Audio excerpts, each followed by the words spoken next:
नमस्कार दोस्तों, मैं सौरभ आपका एडुगाता में स्वागत करता हूं। आज का video 11th and 12th standard के बच्चों के लिए काफ़ी इंपॉर्टेंट रहने वाला है। वाई बिकॉज आज की वीडियो में हम लोग डिस्कस करेंगे कि आपकी जो जेई की प्रिपरेशन चल रही है वो किस तरह से सफल हो सकती है, या फिर जो नीट की प्रिपरेशन चल रही है वो किस तरह से आप सफल कर सकते हो, सक्सेसफुली किस तरह से पार कर सकते हो।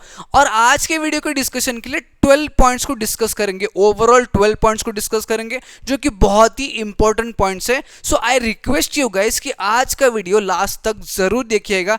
काफी मेहनत की है इस वीडियो के पीछे, तो लास्ट तक जरूर देखिएगा। अगर आपको स्पीड बढ़ाना है वीडियो का तो बढ़ा सकते हो, बट लास्ट तक जरूर देखना। तो चलिए शुरू करते हैं। तो अगर बात करते हैं सबसे पहले पॉइंट के साथ, that is you have to calculate the time which is available with you for the preparation. आपके पास प्रिपरेशन के लिए कितना टाइम अवेलेबल है इसको कैलकुलेट करना जरूरी है। और आपका काम थोड़ा सा हल्का मैंने कर दिया है, जहां पर मैंने आपको बताया कि 11th स्टैंडर्ड के बच्चों के पास 18 महीने 18 मंथ्स अवेलेबल है फॉर देयर जेई का पहला अटेम्प्ट, एंड 21 मंथ्स अवेलेबल है उनके नीट के एग्जाम के लिए, जो कि मंथ ऑफ मे में रहने वाला है। सिमिलरली 12th स्टैंडर्ड के बच्चों के लिए 5 to 6 मंथ्स बाकी है उनका पहला अटेम्प्ट जो जैन में आएगा, एंड 8 to 9 मंथ्स बाकी है उनके नीट के एग्जाम के लिए, जो कि मंथ ऑफ मे में रहने वाला है। अब ये दोनों टाइमलाइन सुन के आपको स्ट्रेस आउट नहीं होना है। मोस्टली 12th के बच्चों को स्ट्रेस आउट नहीं होना है कि 5 से 6 महीने में क्या कर लेंगे, 8 से 9 महीने में क्या कर लेंगे, कुछ भी नहीं हुआ हमारा। अभी फिलहाल आपको एक ही चीज कर सकते हो, मतलब आपके हाथ में जो है वही चीज आपको करना है कि आप अभी पढ़ सकते हो। जो चीज आप पढ़ रहे हो उसको अच्छे से परफेक्टली पढ़ो, ताकि उस पर अगर कोई क्वेश्चन पूछा जाता है एग्जाम में तो वो इजीली और सही से आपको आए। ठीक है, आपको ढेर सारे टॉपिक्स पढ़ने की तरफ ध्यान नहीं देना है। जो कुछ भी पढ़ रहे हो उसको परफेक्टली और कितने अच्छे से पढ़ सकते हो वो चीज की तरफ आपको ध्यान देना है 12th के बच्चों को। ठीक है, और 11th के बच्चे, आपके पास इतना बड़ा टाइम लिमिट है, 18 महीने बाकी है, 21 महीने बाकी है, उसको सिंपली 2 से डिवाइड करके 9 महीने 11th का, 9 महीने 12th का पढ़ाई इस तरह से डिकोड नहीं करना है। Why because you have to like give some time to practice and revision, जो कि 2 से 3 महीने का रहने वाला है। इसीलिए वो सारा सब कुछ डिसाइड करके आपको एक डेडलाइन बनाना है कि इतने टाइम तक ही मैं 11th का सिलेबस कवर अप करूंगा और उतने टाइम तक ही मैं 12th का सिलेबस कवर अप करूंगा। उसके बाद मुझे रिविजन करना है, उसके बाद मुझे प्रैक्टिस करना है, बहुत सारे पेपर्स को सॉल्व करना है। तो एक डेडलाइन बनाओ और उस डेडलाइन के हिसाब से आपको पढ़ना है। ये नहीं सोचना है, और ये अगर कोई सोचता है कि बहुत ज़्यादा टाइम में कर लेंगे, वही सबसे पहले फेल होने वाला है। जिसके पास टाइम है और टाइम को सही से यूटिलाइज करने की कला है वो कभी फेल नहीं होता। समझ में आ रहा है आपको? सेकेंड चीज जिसके बारे में हम लोग बात करेंगे, दैट इज डिकोड कैसे पढ़ना है। ये जो क्वेश्चन है कैसे पढ़ना है, इस क्वेश्चन का आंसर जल्द से जल्द डिकोड कीजिएगा। जितना जल्दी डिकोड करोगे उतना ज्यादा टाइम आपके पास अवेलेबल होगा, और जितना लेट आप इस आंसर का मतलब इस क्वेश्चन का आंसर को डिकोड करोगे तो वो जो 18 महीने जो 21 महीने बाकी थे ना 11th के स्टैंडर्ड के बच्चों के लिए कर रहा हूं, वो कम कम होते जाएगा। अब ये एक्चुअली है क्या, कैसे पढ़ना है? जब आप प्रिपरेशन करने जाओगे, या फिर अभी आप प्रिपरेशन कर रहे हो ना, 11th के बच्चे, 12th के बच्चे, 11th के बच्चे टू बी स्पेसिफिक, क्योंकि 12th के बच्चों को पता चल गया होगा कि किस तरह से उनको किस तरह से पढ़ना है और क्या चीज पढ़ना है। 11th के बच्चे जब आपके क्लासेस स्टार्ट हो गए, बहुत ज्यादा कंपटीशन है, काफी टॉपिक्स को कोचिंग में कवर किया होगा, बट आपको अब तक ये पता नहीं चला होगा कि किस तरह से पढ़ना है। एग्जाम्स तो आ रहे, वीकली एग्जाम्स हो रहे, मंथली एग्जाम्स हो रहे, बट सिलेबस को किस तरह से पढ़ना है, किस मेथड में पढ़ना है, किस पैटर्न में पढ़ना है, इसी चीज को डिकोड करना है। आपके लिए क्या सही है उस चीज को फाइंड आउट करना है। आप एक चैप्टर को पढ़ने के लिए कितना टाइम ले रहे हो इसको फाइंड आउट करो। एक चैप्टर पढ़ने के लिए आपको कितने मटेरियल की जरूरत पड़ रही है, कौन से मटेरियल की जरूरत पड़ रही है, कौन से मटेरियल से आपको समझ में आ रहा है, कौन से टीचर से आपको समझ में आ रहा है, ये सारे चीजें डिकोड करो। आप कब कब एक्स्ट्रा टाइम निकाल के पढ़ सकते हो, ताकि जो बचा हुआ सिलेबस है, जो छूट गया है सिलेबस, उसको कवर अप कर सकते हो। इसको डिकोड करो। अगर आपको एक बार पता चल गया ना कि किस पैटर्न में पढ़ना है, किस मेथड से पढ़ना है, किस मेथड से पढ़ने के बाद आपको क्वेश्चन सही से आ रहे हैं, ये मेथड, ये पैटर्न, ये जो क्वेश्चन का आंसर, ये अगर आपको पता चल गया ना, असली प्रिपरेशन तब आपकी स्टार्ट होने वाली है। तो जब तक आप इस क्वेश्चन का आंसर फाइंड आउट नहीं करोगे तब तक आपकी असली प्रिपरेशन स्टार्ट होने नहीं वाली है।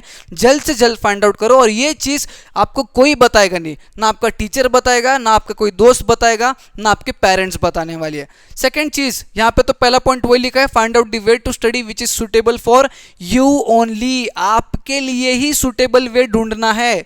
सेकंड पॉइंट लिखा है just don't copy other students, बाकी बच्चे जिस तरह से पढ़ रहे हैं उनके मेथड को कॉपी मत करो। यूजुअली होता क्या है, हर एक क्लास में, हर एक बैच में कुछ 10 to 20% ऑफ द स्टूडेंट्स होते हैं जो टॉपर होते हैं, जो बहुत होशियार होते हैं। अब ये जो बचे हुए 60 to 70% बच्चे हैं, 80% बच्चे हैं, उनमें से कुछ बच्चे वो जिस तरह से पढ़ रहे हैं ना 10-20% बच्चे, उनको कॉपी करने की ट्राई कर रहे होते हैं। जैसे कि वो कौन से चैप्टर को किस तरह से पढ़ रहा है, कौन से क्वेश्चन को सॉल्व कर रहा है, क्वेश्चन को सॉल्व करते समय कौन सा फॉर्मूला यूज कर रहा है। अगर उसको उस टॉपिक के बारे में पता भी नहीं है, वो भी सिमिलरली वही फॉर्मूला यूज करके क्वेश्चन को सॉल्व करने की ट्राई करेगा। ये चीज गलत है। अगर वो कर रहा है क्योंकि उसको समझा है इसलिए वो कर रहा है या फिर कर रही है। आपको नहीं समझा है तो सबसे पहले टॉपिक को समझो, टॉपिक को पढ़ो, उसके बाद इंप्लीमेंट करना स्टार्ट करो। जो उसके लिए सही है वही आपके लिए सही होना ये जरूरी नहीं है। खुद का मेथड, खुद का वे, खुद का पैटर्न डिकोड करो, फाइंड आउट करो और फिर पढ़ना स्टार्ट करो। नेक्स्ट पॉइंट जिसके बारे में हमें जानना जरूरी है दैट इज अपने कोचिंग के टाइमलाइन को समझना इज इंपॉर्टेंट। कोचिंग के टाइमलाइन को समझना इज इंपॉर्टेंट। क्या समझना है मैं अभी आपको बताता हूं। यहां पे मैंने ये भी लिखा है अगर पॉसिबल है तो उसे उस टाइमलाइन को फॉलो करो। Analyse the speed of teaching. आपके कोचिंग में, हर एक कोचिंग में, अगर आप ऑफलाइन पढ़ रहे हो या फिर ऑनलाइन पढ़ रहे हो, हर एक कोचिंग में एक टाइमलाइन बनाया होता है। उस टाइमलाइन में ये बताया होता है कि 11th स्टैंडर्ड के कितने टॉपिक से कितने टाइम में हम लोग खत्म करेंगे, 12th स्टैंडर्ड के कितने टॉपिक से कितने टाइम में खत्म करेंगे। जब ये दोनों खत्म हो जाएगा तो कितना टाइम बचेगा रिवीजन के लिए, क्वेश्चन पेपर सॉल्व करने के लिए, प्रैक्टिस पेपर सॉल्व करने के लिए। ये जो टाइमलाइन है इसको समझो, एनालाइज करो। इसमें हर एक चैप्टर पढ़ाने के लिए कितना दिन आपका कोचिंग इंस्टीट्यूट ले रहा है, आपके जो पर्टिकुलर टीचर है वो कितने दिन में एक चैप्टर को खत्म कर रहे हैं, इस स्पीड को जानो ताकि आप उस स्पीड को मैच करो। देखो 95% बच्चे कोचिंग के स्पीड को, कोचिंग के टाइमलाइन को मैच नहीं कर पाते। कोचिंग उनसे आगे होता है, उनकी पढ़ाई कोचिंग से पीछे होती है, 5-6 चैप्टर, 3-4 चैप्टर पीछे होती है। बट जो कुछ गिने चुने 5% बच्चे ही होते हैं जो कोचिंग के टाइमलाइन को जो है वो फॉलो कर पाते हैं, मैच कर पाते हैं। आपको भी वही ट्राई करना है कि आप थोड़ा सा एक्स्ट्रा टाइम पढ़िएगा रात को बैठ के, बट कोचिंग के टाइमलाइन को फॉलो कीजिए। वाई? बिकॉज जो डाउट्स आपको आने वाले हैं, जो क्वेरीज आपको आने वाले हैं पढ़ते समय, वो डाउट्स आप इंस्टेंटली टीचर को पूछ सकते हो। वाई? बिकॉज वो टीचर उस समय वही टॉपिक को पढ़ा रहा होता है। फॉर एग्जांपल अगर आप कोई एक चैप्टर पढ़ रहे हो जो आपकी कोचिंग में 3 वीक पहले पढ़ा दिया है, तो उस टॉपिक का डाउट अगर आप उस टीचर के पास लेके जाते हो तो वो टीचर रेयरली ही आपको उसका आंसर या फिर उसका जो सोल्यूशन है वो बताएगा। वाई? बिकॉज वो करंटली कोई और टॉपिक पढ़ा रहा होता है। नेक्स्ट चीज जो निकल के आती है, put some extra effort to match your coaching timeline. आप कोचिंग के टाइमलाइन को मैच करने के लिए कुछ एक्स्ट्रा एफर्ट तो डालना जरूरी है। इतना बड़ा टारगेट है, थोड़ा एक्स्ट्रा एफर्ट डालोगे तो कुछ होने नहीं वाला है। तो रात को 1-2 घंटा एक्स्ट्रा बैठ के पढ़ सकते हो ताकि आप आपके कोचिंग के टाइमलाइन को मैच करो। जिस स्पीड में आपका कोचिंग जा रहा है उस स्पीड में आपका सेल्फ स्टडी होना चाहिए, उस स्पीड में आपके क्वेश्चन सॉल्व करके होना चाहिए। Why? Because that is the perfect speed for you to clear the exam. समझ में आया आपको? अगला पॉइंट है वो इंटरडिपेंडेंट है पहले पॉइंट के ऊपर। पॉइंट ये कहते हैं कि don't rush over the syllabus. सबसे पहला पॉइंट उसमें यही है कि कोचिंग का टाइमलाइन मैच करने के लिए सिलेबस रश मत करो। जी हाँ, मैंने पहले कहा कि कोचिंग के टाइमलाइन को मैच करने की ट्राई करो, बट कोचिंग के टाइमलाइन को मैच करने के लिए आपको हर एक टॉपिक में अपना 100% देना है। और अगर 100% आपने दिया है, उस टॉपिक को 100% पढ़ा, मतलब पूरा पढ़ा है, अच्छे से पढ़ा है, तभी अगले टॉपिक पे शिफ्ट होना है। ये नहीं करने की सर ने कहा है, किसी मेंटर ने कहा है कि कोचिंग के टाइमलाइन को मैच करने के लिए मैं सारे चैप्टर्स को फटाफट पढ़ रहा हूं, जिसमें आप 50% 75% ही ऑफ दैट पर्टिकुलर चैप्टर पढ़ रहे हो ढंग से, बाकी के 25% 50% आपने छोड़ दिए। ये नहीं होना चाहिए। ये अगर ऐसा करोगे तो कुछ भी आपके हाथ में नहीं आने वाला है। भले ही आप टाइमलाइन को मैच करोगे, कुछ भी आपके हाथ में आने नहीं वाला है। आप जो भी टॉपिक पढ़ रहे हो सारे टॉपिक को 100% अपना देख के पढ़ना है, पूरा पढ़ना है और ढंग से पढ़ना है। अगला पॉइंट ये है कि 11th के टॉपिक्स बहुत ज्यादा इंपॉर्टेंट होते हैं एंड 11th स्टैंडर्ड फाउंडेशन होता है। अब कोचिंग के टाइमलाइन को मैच करने के लिए फिलहाल 11th स्टैंडर्ड के स्टूडेंट्स को अपने टॉपिक्स को रश नहीं करना है। वाई? बिकॉज ये जो टॉपिक्स आप 11th स्टैंडर्ड में पढ़ने वाले हो ये आपके बेसिक्स को क्लियर करने वाला है, and depending on these topics आपका 12th रहने वाला है। जितने अच्छे से ये टॉपिक समझ में आते हैं उतने जल्दी आप 12th के टॉपिक्स को ग्रास्प कर पाओगे, और जितने जल्दी आप 12th के टॉपिक को ग्रास्प कर पाओगे उतना जल्दी आप 12th खत्म करके अपना रिवीजन स्टार्ट कर सकते हो। तो फिलहाल आपको 11th पे ज्यादा ध्यान देना है। 11th का हर एक चैप्टर उतना ही इंपॉर्टेंट है जितना 12th का हर एक चैप्टर इंपॉर्टेंट है। ये नहीं सोचने कि यार इसका वेटेज ही नहीं है, इसमें क्या आने वाला है, कुछ भी नहीं है तो क्यों पढ़ना है इसको, नहीं, उस पर डिपेंडेंट आगे सारे चैप्टर आने वाले हैं, तो इसको भी आपको पूरा 100% दे के पढ़ना है, अच्छे से समझ के पढ़ना है। समझ में आ रहा है आपको? टॉपिक्स पे रश नहीं करना है, भागना नहीं है सिलेबस को लेके। अगली and the most important point is weightage and syllabus को एनालाइज करो। जो भी एस्पिरेंट्स कॉम्पिटिटिव एग्जाम्स को दे रहा होता है, फिर उसकी प्रिपरेशन कर रहा होता है, सबसे पहला और सबसे मोस्ट इंपॉर्टेंट चीज उसके लिए यही होता है कि उसका सिलेबस और वेटेज को वो सामने रख के प्रिपरेशन करता है। पहला पॉइंट क्या कहा है कि वेटेज एंड सिलेबस को एनालाइज करना एंड अकॉर्डिंगली स्टडी प्लान करना इज इंपॉर्टेंट। जी हाँ, आप प्रिपरेशन तो कर रहे हो, आपका जो स्टडी प्लान रहने वाला है वो स्टडी प्लान वेटेज और सिलेबस के अकॉर्डिंगली ही रहना चाहिए। 11th के कितने टॉपिक्स है और उन टॉपिक्स में से ऐसे कितने टॉपिक्स है जो आपको अच्छे से आते हैं, ऐसे कितने टॉपिक्स है जिसमें ज्यादा ध्यान देने की जरूरत है, तो उनको कितना ज्यादा टाइम देना है, ये सारा जो प्लान करोगे ना स्टडी प्लान, वो आपके वेटेज और सिलेबस के अकॉर्डिंगली ही रहने वाला है। और ये जो स्टडी प्लान आप कर रहे हो वो हर एक बच्चे का सेम नहीं रहने वाला है, क्योंकि हर एक बच्चा एक तरीके से नहीं पढ़ता, हर एक बच्चे का पढ़ने का तरीका अलग होता है। किसी को बहुत जल्दी समझ में आता है, किसी को देर लगता है किसी चीज को समझने के लिए। तो स्टडी प्लान बनाने के लिए सबसे पहले सिलेबस और वेटेज हर बार आपके सामने रहना चाहिए। एक टॉपिक अगर पढ़ रहे हो तो उसका वेटेज कितना है वो देखो, उसके हिसाब से आप टाइम डिसाइड करो कि इतना टाइम में ये चैप्टर मेरा हो जाना चाहिए, इसके बाद मुझे एक भी दिन एक्स्ट्रा देना नहीं है। और आगे आगे जब आप बढ़ोगे, मतलब 12th स्टैंडर्ड में जब आप जाओगे, तब एक ऐसा कंडीशन आएगा कि आपका जैसे कि मैथ्स परफेक्ट है, तो अगर मैथ्स परफेक्ट है तो मैथ्स में जो टॉपिक्स बहुत अच्छे से आते हैं उसका वेटेज कितना है उसके अकॉर्डिंगली पढ़ो, क्योंकि उतने वेटेज में क्या आप अच्छे मार्क्स स्कोर कर सकते हो ये भी आपको पता चलेगा। सिमिलरली फिजिक्स आपका कच्चा है यानी कि वीक है, बट फिजिक्स में सबसे ज्यादा वेटेज वाले क्वेश्चंस चैप्टर्स कौन से हैं, उन चैप्टर्स को सबसे पहले पढ़ो ताकि आपका फिजिक्स में भी अच्छा स्कोर आए। Similarly that goes with chemistry also. ये सारी चीजें आपको तभी पता चलेगा जब आपके पास वेटेज है और जब आपके पास सिलेबस है। उसके बाद आपने खुद की स्ट्रैटेजी बनाओ। वही चीज मैंने कहा कि आपकी खुद की स्ट्रैटेजी बनाओ। आपके लिए फिजिक्स बेटर है, मेरे लिए मैथ्स बेटर है, किसी और के लिए केमिस्ट्री बेटर है, तो हर एक की स्ट्रैटेजी अलग अलग रहने वाले। टेपना नहीं है कि हाँ वो ऐसा कर रहा है तो मैं भी ऐसा करूंगा। उसके लिए फिजिक्स बेटर तो जरूरी नहीं है आपके लिए फिजिक्स बेटर है, आपको मैथ्स पसंद आ सकता है, आपका मैथ्स बेटर रह सकता है। इसीलिए ये दो चीजें सामने रखो और फिर अपनी स्ट्रैटेजी खुद बनाना। समझ में आया आपको? नेक्स्ट पॉइंट है वो कहता है कि आपको weekly test, DPPs, practice papers को इग्नोर नहीं करना है। जी हाँ, अभी क्या होता है ना, इतना बड़ा कंपटीशन है, हर रोज टीचर्स आते हैं, एक टॉपिक पढ़ा के जाते हैं, और जो स्पीड में टीचर्स पढ़ा रहे होते हैं उस स्पीड में बच्चा नहीं पढ़ पाता है, तो वो 2-3 टॉपिक 2-3 चैप्टर पीछे छूट जाता है। और जब वो 2-3 टॉपिक 2-3 चैप्टर पीछे छूट जाता है तो उसके वीकली टेस्ट अच्छे नहीं जाते, बुरे जाना स्टार्ट हो जाते।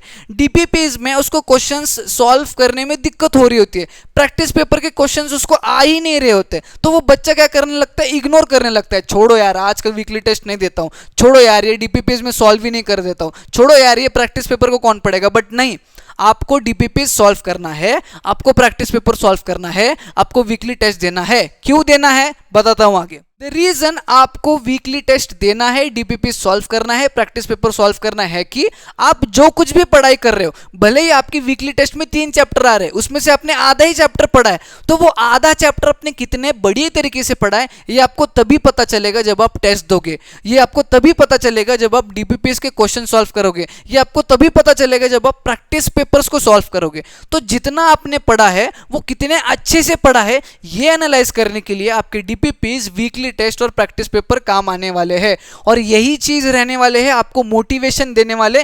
धीरे धीरे करके आपका पढ़ने का स्पीड भी बढ़ेगा, धीरे धीरे करके आपके वीकली टेस्ट में मार्क्स भी अच्छे आएंगे, डीपीपीएस के सारे क्वेश्चंस भी सॉल्व करना स्टार्ट करोगे एंड प्रैक्टिस पेपर्स में से काफी सारे क्वेश्चंस आपके सही आना स्टार्ट हो जाएगा। अगली चीज के बारे में अगर बात करते हैं तो periodic revision is very very important. अब ये जो सारी चीजें हैं, वीकली टेस्ट, डीपीपीएस, प्रैक्टिस पेपर्स, ये आप तभी कर पाओगे अगर आप रिवीजन बढ़िया तरीके से कर पा रहे हो। अब देखो जेई का सिलेबस और नीट का syllabus, whether it is syllabus of PCM physics chemistry maths और PCB physics chemistry biology, syllabus is very vast, बहुत ज्यादा चैप्टर्स है। इतने सारे चैप्टर्स को, मतलब इतने सारे चैप्टर्स के बेस्ड पे जो क्वेश्चंस आने वाले उसका एग्जाम आपको एक दिन में देना है। तो इतने सारे चैप्टर्स को पढ़ना, रिवाइज करना एक शॉर्ट पीरियड ऑफ टाइम में पॉसिबल ह्यूमन बीइंग से नहीं होने वाला है। अगर आपको इन एग्जाम्स को क्लियर करना है तो periodic revision is very important. अगला टॉपिक, अगला पॉइंट वही कहता है कि revision plus practice is the only way to crack the exam. जिन बच्चों ने एग्जाम को क्रैक किया है, वेदर वो नीट हो या फिर जेई हो, उन बच्चों को जाके पूछो, वो यही कहने वाले हैं कि आपका रिवीजन और आपका प्रैक्टिस, क्वेश्चन सॉल्व करने की प्रैक्टिस ज्यादा से ज्यादा, यही चीज है जो आपको एग्जाम क्रैक करवा सकती है। पूरा सिलेबस खत्म करना इज नॉट इक्वल टू आप एग्जाम को क्रैक कर लोगे। पूरा सिलेबस खत्म करना प्लस उसका रिवीजन पैरेलली करना प्लस उसके ज्यादा से ज्यादा क्वेश्चंस को प्रैक्टिस करना is equals to cracking the exam. समझ में आ रहा है? तो periodic revision is very important. ये सारे चीजें इज वेरी इंपॉर्टेंट जिससे आपकी प्रैक्टिस हो रही है और जिसके वजह से ही आप जो है वो एग्जाम को क्रैक कर पाओगे। समझ में आ रहा है? अगर पीरियोडिक रिवीजन नहीं करते हो तो जब आपका 11th खत्म हो जाएगा, 12th खत्म हो जाएगा, लास्ट में जब आप रिवीजन करने उतरोगे तब आपको 11th के सारे टॉपिक्स नए लगेंगे क्योंकि आपने रिवीजन नहीं किया, पूरे तरीके से भूल चुके होगे। इवन दो 12th के स्टार्टिंग के टॉपिक्स भी आप भूल चुके होगे। तो ये चीज अगर आपको नहीं करना है, ये चीज आपके साथ नहीं होना चाहिए, ऐसा अगर आपको लगता है तो periodic revision is very important. Weekly revision रखना, मंथली रिवीजन रखना, बट पीरियोडिक रिवीजन रखना इज वेरी वेरी इंपॉर्टेंट। साथ में प्रैक्टिस करना क्वेश्चंस को ढेर सारे इज वेरी इंपॉर्टेंट। ठीक है, ओरली वर्बली कुछ नहीं होने वाला है, ये एग्जाम नीड्स प्रैक्टिस। समझ में आया आपको? अगला पॉइंट कहता है initially don't care about the marks, just do it, just do it. अब देखो, आप वीकली टेस्ट दे रहे हो, आप डीपीपीएस सॉल्व कर रहे हो, आप प्रैक्टिस पेपर सॉल्व कर रहे हो, तो इनिशियली मैटर ही नहीं करता कि आपको कितने मार्क्स आ रहे हैं। वीकली टेस्ट में आप कितने क्वेश्चन सॉल्व कर पा रहे हो, डीपीपीएस में आपके कितने क्वेश्चन सही आ रहे हैं, प्रैक्टिस पेपर में, ये इनिशियली मैटर करता ही नहीं है। इनिशियली मैटर ये करता है कि आप उनको अटेम्प्ट कर रहे हो। इनिशियली मैटर करता है कि आप पढ़ाई कर रहे हो, कंसिस्टेंटली आप पढ़ रहे हो, हर रोज 6-6 घंटे बैठ के पढ़ रहे हो, प्रैक्टिस कर रहे हो। This is what actually matters. समझ में आ रहा है आपको? तो अभी मार्क्स की चिंता मत करो, just do it any way any how, you have to do it. अगले पॉइंट की अगर बात करें तो पॉइंट कहता है कि don't have your plan B. आपका प्लान बी रहना नहीं चाहिए। जब आपने ये सोचा है कि मुझे जेई की प्रिपरेशन करना है, जब आपने सोचा है कि मुझे नीट की प्रिपरेशन करना है, तो आपके सामने कुछ टारगेट होगा। जैसे कुछ बच्चों का टारगेट होगा कि मुझे जेई में, जेई एडवांस का जब रिजल्ट लगेगा तो मुझे टॉप 100 रैंक लानी है, मुझे ये टॉप आईआईटी जो कॉलेजेस है 4-5 उनमें से ये वाला कॉलेज मुझे चाहिए। वैसे ही सिमिलरली नीट के बच्चे भी यही ट्राई कर रहे होंगे कि 720 में से कितने अंक उन्हें लाने हैं, कितने मार्क्स उनका टारगेट है या फिर कितना रैंक उनका टारगेट है, ये उनका प्लान ए रहता है। बट जैसे जैसे वो प्रिपरेशन करना स्टार्ट करते हैं उनका प्लान बी जनरेट हो जाता है, प्लान सी जनरेट हो जाता है, प्लान डी, प्लान ई, प्लान एफ सब जनरेट होना स्टार्ट हो जाता है। बट अगला पॉइंट क्या कहता है, देखो, stick to your plan A despite of challenges you face on daily basis. हर रोज के बेसिस पे जितने भी डिफिकल्टीज, जितने भी चैलेंजेस आप फेस कर रहे हो आपकी पढ़ाई को लेकर, उस चैलेंजेस, उस प्रॉब्लम्स के मतलब अलावा आपको प्लान ए पे स्टिक रहना है। प्लान ए आपका हटना नहीं चाहिए। अगर आज आपको डिफिकल्ट लग रहा है प्रिपरेशन करना, कोई प्रॉब्लम नहीं है, करते रहो करते रहो। जो चीज डिफिकल्ट लग रही है, जो चीज बोरिंग लग रही है, उस चीज को करते रहो कंसिस्टेंटली, बार बार करते रहो। एक दिन जरूर आएगा जब आप उसमें परफेक्ट बनोगे। परफेक्ट एक आदमी तभी बनता है जब वो बहुत ज्यादा लेवल पे प्रैक्टिस कर लिया होता है उस पर्टिकुलर फील्ड में। सिमिलर वे में आपको अगर डिफिकल्ट लग रहा है, आपको अगर प्रॉब्लम्स आ रहे हैं, आपको समझ में नहीं आ रहा है, आपको मन कर रहा है कि नहीं देना एग्जाम, बहुत डिफिकल्ट है, आप एक बार फील्ड में उतर गए हो तो any how you have to give the exam, और एग्जाम देना है तो आपका प्लान ए ही आपका फाइनल प्लान रहना चाहिए। You have to fight for your goal at any cost. अभी फिलहाल क्या होगा, फिलहाल आपका मन ही आपको कहेगा कि ये एग्जाम बहुत डिफिकल्ट है यार, छोड़ो ना, आईआईटी नहीं होगा तो एनआईटी में ट्राई करते हैं, एनआईटी नहीं होगा तो ट्रिपल आईटी में ट्राई करते हैं, ट्रिपल आईटी नहीं होगा तो वीआईटी, बीट्स या फिर मणिपाल जैसे कॉलेजेस को ट्राई करते हैं, ये भी नहीं होगा तो मेरे स्टेट में जो गवर्नमेंट कॉलेजेस है, टॉप कॉलेजेस है, वो ट्राई करते हैं, वो भी नहीं होता तो मेरे सिटी में जो अच्छे कॉलेजेस है इतना ट्राई करते हैं। मतलब आप आईआईटी वाले लेवल से गिर कर अपने सिटी वाले कॉलेज तक आ चुके हो। वाई? बिकॉज आपने गिव अप किया है, एक वे में गिव अप किया है आपने, आपका प्लान ए से आप डाइवर्ट हो चुके हो, आपका plan B C D E F सब आ चुका है। बट अगर आपको कोई कहता भी है या फिर आपका मन भी अगर कहता है आपको प्लान ए से हटना नहीं है, अगर आपका प्लान ए है कि मुझे 100 के नीचे रैंक लाना है, मुझे 1000 के नीचे रैंक लाना है, तो वही आपका प्लान ए रहना चाहिए। अगर आपका प्लान है कि नीट में 720 में से 700 अंक से ज़्यादा लाना है, तो वही आपका प्लान ए रहना चाहिए। आखिरी दम तक, एग्जाम होने तक आपका वही प्लान रहना चाहिए। जब आप इस प्लान पे स्टिक रहोगे तभी आपका एटीट्यूड उस एग्जाम के लिए बढ़ेगा, वरना आप धीरे धीरे धीरे धीरे गिव अप करना स्टार्ट करोगे और इंपॉर्टेंस उस एग्जाम का आप कम मतलब आपके मन में इंपॉर्टेंस कम होते जाने वाला है। समझ में आया आपको? यहाँ पे मैंने एक छोटी सी चीज लिखी, learn the quality from kids. छोटा बच्चा, उसको अगर साइकिल चाहिए होता है तो वो किसी भी हालत में अपनी मम्मी या पापा से साइकिल खरीद ले लेता है। अगर उसके पापा कहते हैं कि इस यूनिट टेस्ट में आउट ऑफ मार्क्स ला, तो वो लेके आता है, बट उसे साइकिल चाहिए होता है। यही क्वालिटी आप लोगों को भी सीखना है। किसी भी हालत में मुझे वो प्लान ए ही हासिल करना है। There is no plan B for me, there is no plan C for me, there is no plan D for me. यही चीज आपको डिसाइड करनी है और आगे बढ़ना है। जो पॉइंट है दैट इज हाई लेवल के क्वेश्चन से डरना नहीं है। अब देखो क्या होता है कि कोई एक टॉपिक क्लास में पढ़ाया जा रहा है, आपके कोचिंग में पढ़ाया जा रहा है, उस टॉपिक के बेस पे आप क्वेश्चंस को सॉल्व करना स्टार्ट कर देते हो। नो डाउट आपको टॉपिक अच्छे से समझ में आया, आपने पढ़ाई की है, अब अपने स्टडी टाइम पे उस क्वेश्चन मतलब उस टॉपिक के बेस पे जो क्वेश्चंस हैं उनको सॉल्व करना स्टार्ट कर देते हो। अब क्वेश्चंस भी है ना कैटेगरी में डिवाइड होते हैं, जैसे कि इजी लेवल के क्वेश्चंस हो गए, मॉडरेट लेवल के क्वेश्चंस हो गए या फिर डिफिकल्ट लेवल के क्वेश्चंस हो गए। उसमें डिफिकल्ट लेवल के क्वेश्चंस को सॉल्व करते समय आप डिफिकल्टी फेस करते हो। सबसे पहले तो क्वेश्चन समझ में नहीं आता है, क्वेश्चन समझ में आया तो क्या करें ये समझ में नहीं आता है। तो ये सारी चीज़ों से आपको डरना नहीं है। आपको उस टॉपिक के जो इजी वाले क्वेश्चन है या फिर जो मॉडरेट लेवल के क्वेश्चन है उनको ढेर सारे अमाउंट में सॉल्व करना है। तब तक सॉल्व करना है तब जब तक आप परफेक्ट ना बन जाओ। जब आप यहाँ पे परफेक्ट बनोगे तब you are ready to deal with the difficult level के क्वेश्चंस। तब आप उस क्वेश्चन को थोड़े थोड़े लेवल से सॉल्व कर पाओगे और ये थोड़ा थोड़ा करते करते आप एक पूरे क्वेश्चन को भी सॉल्व कर पाओगे। पॉइंट क्या कहता है? Just try to solve more number of questions जिन्हें आप अच्छे से सॉल्व कर सकते हो। वही कहा ना मैंने, इजी लेवल के क्वेश्चंस अगर आपको अच्छे से आते हैं, मॉडरेट लेवल के क्वेश्चंस अगर आपको अच्छे से आते हैं, तो इनके क्वेश्चंस ज्यादा से ज्यादा प्रैक्टिस करो जब तक आप उस टॉपिक में परफेक्ट ना बन जाओ। जब ये क्वेश्चंस आना स्टार्ट हो जाएंगे तो धीरे धीरे आप ये हाई या फिर जो डिफिकल्ट लेवल के क्वेश्चंस है इसमें घुसना स्टार्ट कर सकते हो। अगला पॉइंट ये कहता है कि don't be afraid if you are not able to solve high level और डिफिकल्ट लेवल के क्वेश्चंस। आपको डरना तो है ही नहीं। समझो आखिर तक आपको मतलब आपके पूरे प्रिपरेशन में उस टॉपिक के डिफिकल्ट क्वेश्चंस नहीं आ रहे या फिर एक नंबर ऑफ टॉपिक्स के डिफिकल्ट क्वेश्चंस नहीं आ रहे तो डरना बिल्कुल भी नहीं है। जो आपको आ रहा है इजी लेवल और मॉडरेट लेवल, उसमें कॉन्फिडेंस रखिएगा एंड विद दिस कॉन्फिडेंस आप एग्जाम के टाइम में क्या पता उस लेवल के क्वेश्चन को भी सॉल्व कर पाओगे। समझ में आ रहा है? डरना बिल्कुल भी नहीं है। जो चीज आ रहा है उस पर ज्यादा फोकस करिए।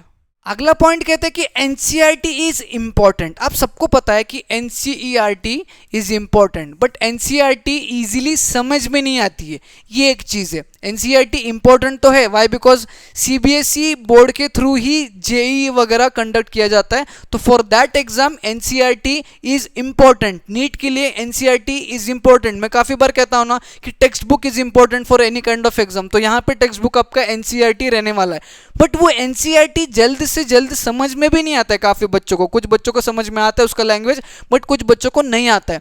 अगर समझ में नहीं भी आता है तो साथ में कुछ ऐसा मटेरियल रखिए जिसके थ्रू आपको वो टॉपिक समझ में आए, बट एनसीईआरटी पढ़ना जरूरी है। ठीक है। और फ्रीक्वेंटली यहाँ पे मैंने वही कहा है कि try to solve frequently NCERT के क्वेश्चंस। एनसीईआरटी में से क्वेश्चंस को फ्रीक्वेंटली सॉल्व करना है। टेक्स्ट बुक को रिफर करना भी उतना ही इंपॉर्टेंट है जितना इंपॉर्टेंट आप मोटे मोटे जो अलग प्रकार के बुक्स को रिफर करते हो। Text book should be your first most priority, उसके बाद आप दूसरे बुक्स की तरफ जा सकते हो। बट टेक्स्ट बुक्स में भी टू बी स्पेसिफिक अगर कहने जाओ तो NCERT is God for you. NCERT को फॉलो करना और साथ में रखना इज वेरी जरूरी। हर एक चैप्टर, हर एक टॉपिक आप उसमें से पढ़ सकते हो, उसको रिफर कर सकते हो। अगली चीज जो निकल के आती है that is don't compare your self with others. आपके क्लास में 200 बच्चे हैं, 300 बच्चे हैं, 400 बच्चे हैं, अपने आप को बाकी के बच्चों से कंपेयर मत करिएगा। अपने मार्क्स को बाकी के बच्चों के मार्क्स से कंपेयर मत करिएगा। अपने पढ़ने के तरीके को बाकी के बच्चों के पढ़ने के तरीकों से कंपेयर मत कीजिएगा। You are built different, they are built different. आपके लिए अगर एक काम कर रहा है तो उसके लिए वो अलग काम कर रहा है। पहला पॉइंट मैंने यही लिखा है, भाड़ में जाए, just focus towards your goal. कौन क्या कह रहा है, आप कौन से क्लास में हो। यूजुअली वही होता है ना बड़े बड़े कोचिंग इंस्टीट्यूट में, वो जो क्लासेस डिवाइड करते हैं ए बी सी डी, ए में सारे टॉपर, बी में ठीक ठाक पढ़ने वाले, सी में जो कर सकते हैं और डी में जो जिसको कुछ नहीं आता है वो डी में डाल देते हैं। किसी भी क्लास में आप हो, आप को कुछ मैटर नहीं करना चाहिए। आपको एक ही चीज मैटर करना चाहिए कि मैं हर रोज पढ़ रहा हूं इतने टाइम के लिए और सही से पढ़ रहा हूं, ठीक है। हर रोज मैं इंप्रूव कर रहा हूं, अपने आप में हर रोज मेरी इंप्रूवमेंट हो रही है। भाड़ में जाए जितने भी बच्चे, मुझे बस अपने बारे में सोचना है। मुझे उस टाइम पे किसी के बारे में नहीं सोचना है कि मेरा दोस्त कौन से बैच में जा रहा है, मुझे भी उस बैच में जाना है। नहीं, अपने बारे में सोचिए। आप जिधर हो वहां पे अपना 100% दीजिए और वहां से आप कैसे उठ के टॉप लेवल पे जाए इसके बारे में सोचिए। ये मत सोचिए यार क्या वो उस बैच में गया, मैं इस बैच में गया और मेरे बैच में सारे मतलब ढ लेवल के बच्चे ही है जिनको कुछ आता नहीं है, किस बैच में मुझे डाल दिया, मैं कैसे पढ़ूंगा। नहीं, कुछ सोचना नहीं है। आपको पढ़ने को टाइम मिल रहा है, बस बैठ के पढ़ना है और अच्छे से पढ़ना है, सिंसियरली पढ़ना है। अगला पॉइंट क्या कहते हैं, it's always you versus you. Exam आने तक it's always you versus you. No one will come to help you. Exam के टाइम भी और बीच वाले टाइम में भी आपको खुद ही पढ़ना है, खुद ही प्रिपेयर करना है, खुद ही क्वेश्चन को प्रैक्टिस करना है और खुद ही जाके एग्जाम देना है। It's always you versus you. So improve yourself on daily basis. हर रोज के बेसिस पे आपको इम्प्रूव करना है। इस बार मुझे वीकली टेस्ट में 10 अंक आए, 20 मार्क्स आए, 30 मार्क्स आए, 40 मार्क्स आए, 50 मार्क्स आए, इट्स ओके। नेक्स्ट टेस्ट में मैं ट्राई करूंगा कि 10 से 20 मार्क्स ज़्यादा ले आऊं। नेक्स्ट टेस्ट में मैं ट्राई करूंगा कि और 2 टॉपिक्स ज़्यादा पढ़ के जाऊं। ऐसे टारगेट्स रखो बट खुद को इंप्रूव करो ऑन द डेली बेसिस। दूसरों से कंपेयर करने की ज़रूरत ही नहीं है। वो दिन में कितने घंटे पढ़ रहा है उससे आपको कुछ लेना देना नहीं है। आपका जो डिसाइड हुआ है वो आप करिए, सिंसियरली करिए, खुद को इंप्रूव करने का ट्राई करना है। Third is don't repeat the same mistakes. जो मिस्टेक्स आप कर रहे हो प्रिपरेशन के टाइम में, एग्जाम्स, वीकली टेस्ट में, डीपीपी सॉल्व करते समय, प्रैक्टिस पेपर सॉल्व करते समय, सेम मिस्टेक्स को बार बार नहीं करना है। एक बार मिस्टेक हो जाती है तो वो मिस्टेक को अगले बार आपको जो है वो रिजॉल्व करनी है। अगले बार कोई न्यू मिस्टेक आएगी, नो प्रॉब्लम, बट जो पिछला वाला मिस्टेक था उसी मिस्टेक्स को रिपीट नहीं करना है। इसी वे में जो है वो अपने आप को जो है वो इम्प्रूव कर लोगे। जैसे जैसे आपके मिस्टेक्स खत्म होते जाएंगे, कम होते जाएंगे, आप एक इम्प्रूव्ड लेवल पे आ जाओगे और आपको मतलब आपको पता चल जाएगा। आपके मार्क्स भी बताएंगे, आपका पढ़ने का तरीका भी बताएगा, आपका समझने का तरीका टॉपिक की तरफ, ये सब कुछ आपको बता देगा कि आप इम्प्रूव हो रहे हो। नेक्स्ट पॉइंट कहते हैं कि इक्वल इंपॉर्टेंस देना जरूरी है टू ऑल सब्जेक्ट्स। इनिशियली ना, अभी आप 11th में हो तो इनिशियली आपको सारे सब्जेक्ट्स जो PCM, फिजिक्स केमिस्ट्री मैथ्स या फिर फिजिक्स केमिस्ट्री बायोलॉजी, ये जो 3 सब्जेक्ट्स है, सारे सब्जेक्ट्स को इंपॉर्टेंस देना जरूरी है। आगे आगे क्या होगा ना, फॉर एग्जाम्पल किसी एक बच्चे का मैथमेटिक्स अच्छा होने वाला है, ठीक है, उस टाइम में भी उसको फिजिक्स में भी उतना ही टाइम देना है, केमिस्ट्री में भी उतना ही टाइम देना है, मैथमेटिक्स में भी उतना ही टाइम देना है। वाई? बिकॉज इस एग्जाम में स्कोर करने के लिए आपको तीनों सब्जेक्ट्स में अच्छा स्कोर करना पड़ेगा। ऐसा तो नहीं है कि आप बस मैथ्स को अच्छा करके एग्जाम मतलब क्रैक कर लोगे, नहीं, आपका फिजिक्स भी बढ़िया रहना चाहिए, केमिस्ट्री भी बढ़िया रहना चाहिए, मैथ्स भी बढ़िया रहना चाहिए।